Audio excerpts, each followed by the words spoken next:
Der Erbonkel, erste Version von Lina Sommer. Lieber Onkel, guter Onkel, Onkelchen, wie geht es dann? Soll ich dir ein Wäschtel brote? Willst du Eier in de Pann?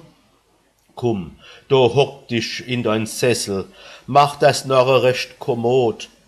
Blog der arg dein Rheumatismus oder hast sonst Last und Not? Gell, du willst e Pfeifsche rauchen, wart, ich hol en Fidibus.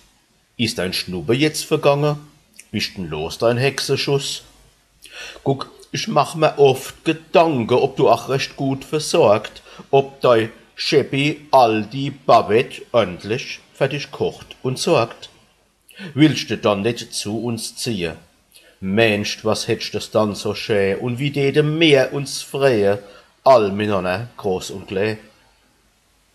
Und der Onkel in seinem Sessel putzt die Brill und denkt und lacht, wann die wüssten, dass ich alles hab im Kloster gut vermacht.